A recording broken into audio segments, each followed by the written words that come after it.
According to TV tropes, Psycho was the first film ever to be released on home video. What does that fact have to do with latter-day discourse surrounding Endgame of Thrones? And also, why can't I find any sources to back up TV tropes' claim? In this video, we'll be answering one of those questions. The first one. It's the first one.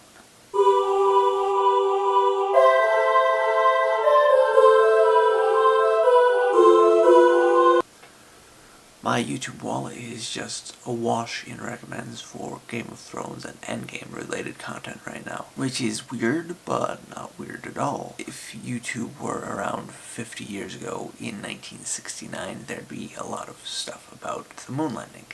And this is the moon, only not live because of the way modern technology has changed the way we interact with unifying events. Chappaquiddick, bit of both. And with the climaxes of these cultural touchstones comes, well, maybe some people aren't up to date on the latest Kennedy, whatever, comes a discussion on spoiler alerts and stuff. How recent is too recent to spoil things? Is it 14 days out for Endgame, none days out for Game of Thrones? When does grave robbery turn into archaeology? Those discussions are all splendid. That track is a nice scenic route to Istanbul. That track is a nice scenic route to Istanbul. You know, I think I want to be able to read off the screen. I want to look at the camera. I tried. My YouTube wall is just awash and recommends for Game of Thrones and Endgame related content right now, which is weird, but not weird at all. Holy crap! Just get the mouth to stay open, and then I have to close it instead of the other way. But yeah, I mean, it kind of hurts the arm, but it just. But number two. Which is weird, but not weird at all. If YouTube were around 50 years ago, that's 1969, there'd be a lot of hot takes on the moon landing. And this is the moon, only not live because of the way modern technology has changed how we interact with unifying events. Chappaquiddick? Bit of both. Chappaquiddick? Chappaquiddick? Bit of both. Those discussions are all splendid. That track is a nice scenic route to Istanbul. But that train has dudes getting murdered on it and stuff, and I don't think I can say much more about it than what's already being said by the various Poirots. I want to investigate the train tracks leading to those other train tracks. Or to investigate the train itself, because it's a train and trains train, and so there's no need for the other elaborate metaphor. Whatever. There's a lot out there about spoiler alerts and the history of them, especially the history of that phrase itself. But there's all sorts of things unanswered leading to that. What is a spoiler? How did the discourse change over time? How has the evolution of technology affected that discourse? And how have mass entertainment mediums themselves, evolved? Each has had their own individual effects that culminated to spoiler culture as it stands today, like a dude getting stabbed by multiple other dudes. And from storytelling to novel writing to plays to serials to features to home video to streaming, those media with their tropes fit for each medium have affected storytelling and affected twists, while concurrently the technology has changed the way we interact with those plots and interact with the people who don't know those plots when we want to interact with people who do know about them. But let's hold off on that for a few minutes. First, let's talk about stuff that's not that. Yay. Agatha Christie. At the end of her stage play, The Mousetrap, the characters turn to the audience and tell them not to divulge whodunit. I've seen the play, and, well, I'm not going to tell you whodunit. And in a polite society, the only way to find out the end of The Mousetrap is to go see it for yourself, else be a part of its production somehow.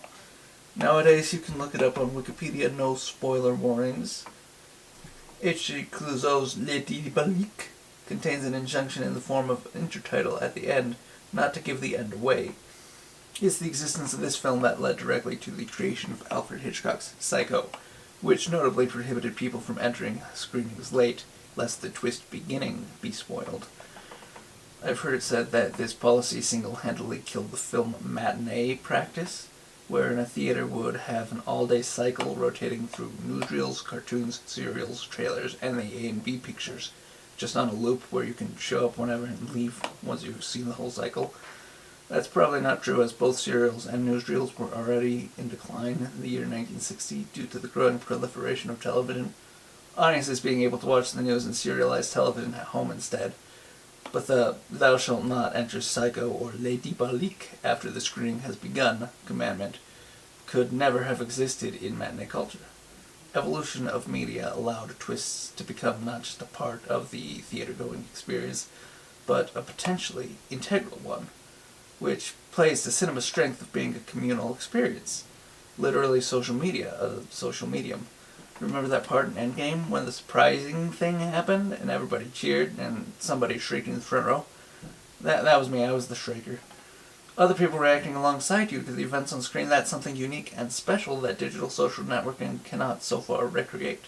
There are social mediums we experience as a group, like theater, and there's home mediums which experienced on a one-on-one basis, like books. Bands have a totally different vibe, live versus recorded, right?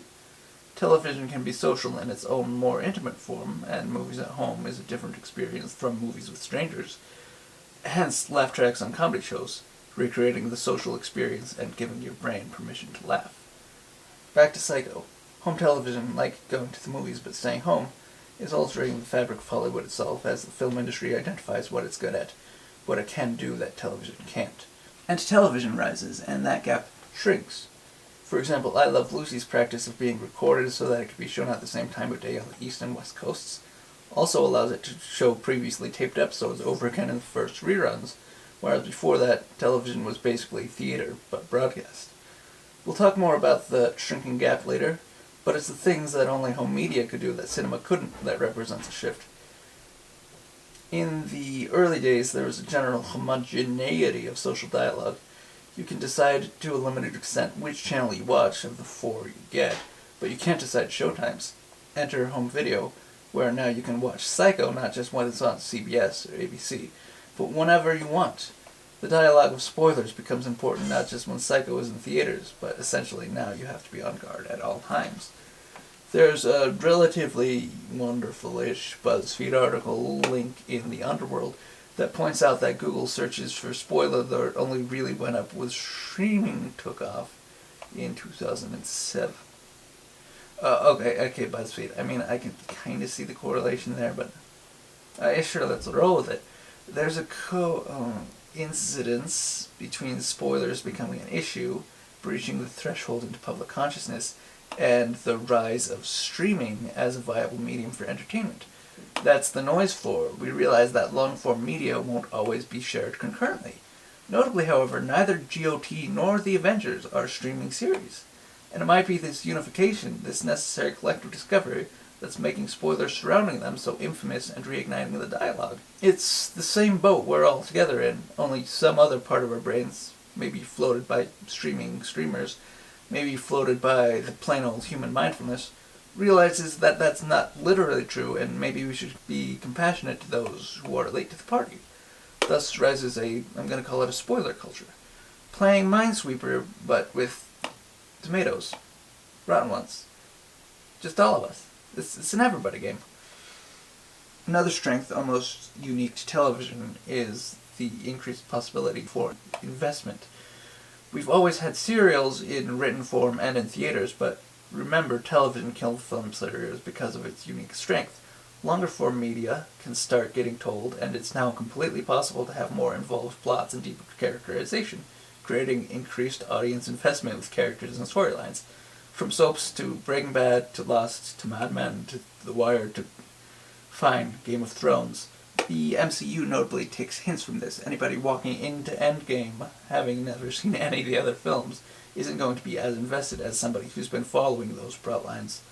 It's difficult to review as a standalone. Meanwhile, investment in films and television is also bolstered by technological advancement elsewhere.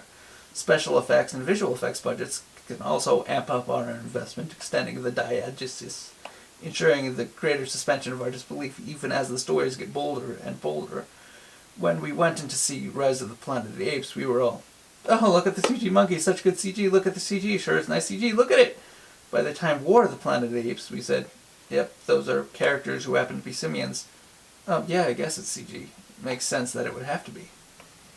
And the greater immersivity of media loops around in a cycle with the rest of social networking.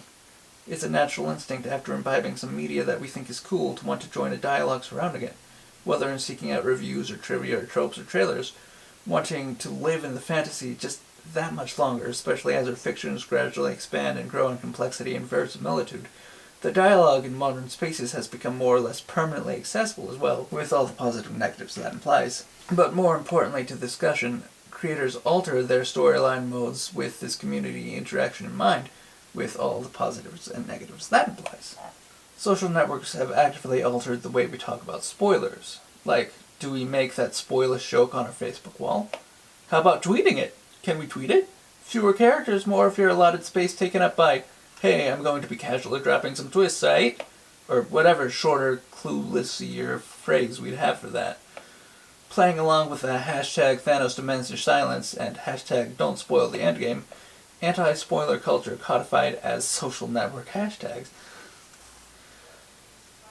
Codified? Endgame spoilers are more numerous, but mostly not as shocking as Infinity Wars, and yet we mind Endgame spoilers more. I think the betrayal from Infinity War is still fresh in our minds. After Infinity War was screened for critics, but before the premiere, it was spoiled. Curtis Silver of Forbes posted up every plot point, preferring the armchair dialogue surrounding films over the film-going experience itself, while still wanting to be part of the conversation. It's like, what the heck, man, you're a movie reviewer, you should enjoy the film-going experience. But the technology is at a point where at-home movie reviewing can be a thing. Of course, the culture of spoilers for Endgame is completely different from Game of Thrones. The home-based Game of Thrones is a non-streaming serial drama, long-form.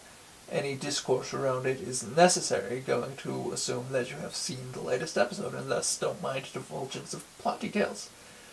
There may be spoiler warnings and articles surrounding, but all of these are just lip service. If you're invested, you're invested. If you're playing along, then you're playing along. Web articles have no qualms about dropping major bombs in their titles as part of the dialogue. We don't bother throwing up spoiler warnings for Infinity War when talking about even the existence of Endgame. We all know how that ends. Now that the GOT series finale is airing, maybe the discourse will change, and the assumption will be that you haven't caught that one yet. People do catch sporting events after they've been played, but the societal expectation is that these matches are treated like current events, fair game for discussion, so that the zeitgeist seems to treat the latest Game of Thrones installments like that, which is what it is, as unfair as it may or may not seem. Tell somebody the final score of a rugby match and the entire match might be ruined for them, even though they were going to catch it later, though we're by now well used to consuming media on a delay basis. Once again, that's what home media is. All home media is based around the principle of controlling the showtime. If the latest episode of Thrones is spoiled for somebody, they're still going to want to watch it, maybe even more eagerly. Sporting events can be quantified in a way that fiction cannot be.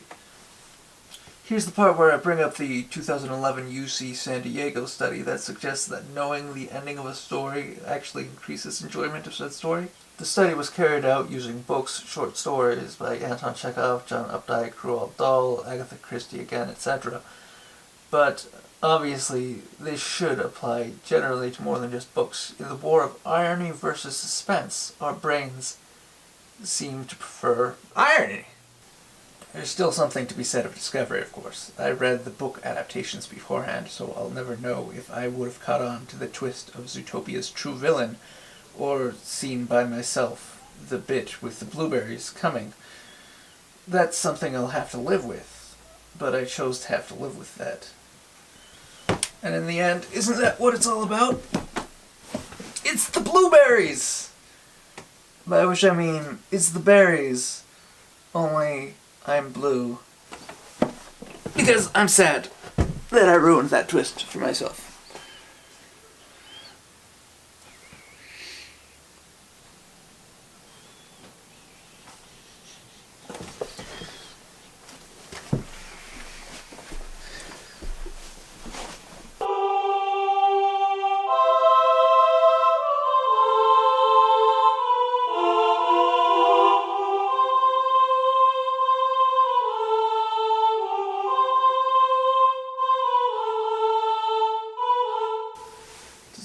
Waiting for my script to load.